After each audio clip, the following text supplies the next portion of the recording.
Big boss నుంచి బయటకు వచ్చిన తర్వాత మీకు మూవీ ఆఫర్స్ ఏమైనా వచ్చాయి? మూవీ ఆఫీస్ వచ్చింది అండి. ఓజీ ఫస్ట్ ఫిల్మ్ వచ్చింది. ఓజీలో ఒక మంచి రోల్ చేస్తున్నాను నేను.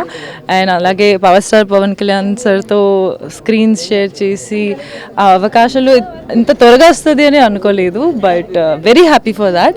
అండ్ అలాగే తమిళ్లో ఒక డెబ్యూ మూవీ చేస్తున్నాను, డెవిల్ అనేసి. అండ్ ఫెబ్లో రిలీజ్ కూడా ఉంది, షూటింగ్ కూడా అయిపోయింది. So super excited. Pawan Kalyan గారిని కలిసారా ఇప్పుడు? ఎస్ ఆఫ్ కోర్స్, షూట్లో కలిసాం కదా. సో మూమెంట్ ఎలా? చాలా నర్వస్ అనిపించింది. అంటే అందరూ ఒక 20 బౌన్సర్స్ అక్కడ ఉంటారు అండ్ అందరూ స్టాండింగ్ అయ్యి వెయిట్ చేస్తున్నారు. అట్లాగే ఒక వైబ్ అనమాట, అది ఒక different vibe. He's very strong. ఆ సూపర్ స్టార్ వైబ్ మీకు వస్తుంది. అంటే మూవీలో ఎలివేషన్ సీన్స్ చూస్తే ఎలా ఉంటుంది అట్లాగే అనిపిస్తుంది లిటరల్గా. ఏం మాట్లాడారు పవర్ స్టార్ తో ఫస్ట్? నార్మల్ అండి, బేసిక్గా ఆబ్వియస్లీ షూట్లో ఉంటాం కదా.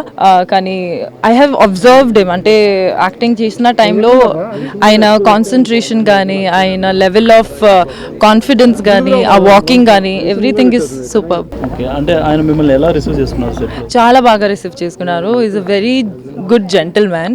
సో కూర్చో అమ్మా అని ఫస్ట్ చెప్పారు. సార్ చెప్పారు నాకు, కూర్చో అమ్మా, డోంట్ స్టాండ్ అప్ అనేసి.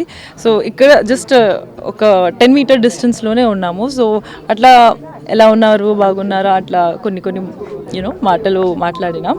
బట్ ఆ లెవెల్ ఆఫ్ కాన్ఫిడెన్స్ అనేది నేను నేర్చుకుంటాను అండి ఫ్రమ్ పవన్ కళ్యాణ్ సార్. ఓజీలో మీ క్యారెక్టర్ ఎలా ఉండబోతుంది? ఓజీలో నా క్యారెక్టర్ నేమ్ వచ్చేసి రోజీ. సో ఎట్లా ఉంటుంది? OG Rosie, yeah. సో మీరు చూడాలి ఎట్లా ఉంటుంది అనేసి, ఎందుకంటే మీకు తెలుసు కదా కొన్ని సస్పెన్స్ ఉండాలి. So yeah. పవన్ కళ్యాణ్ గారితో ఎంటైర్ ఉంటుందా లేక కొన్ని సీన్స్ ఉంటుందా? కొన్ని సీన్స్ ఉంటుంది అండి. ఎంటైర్ మూవీలో పవన్ కళ్యాణ్ సార్ ఉంటారు.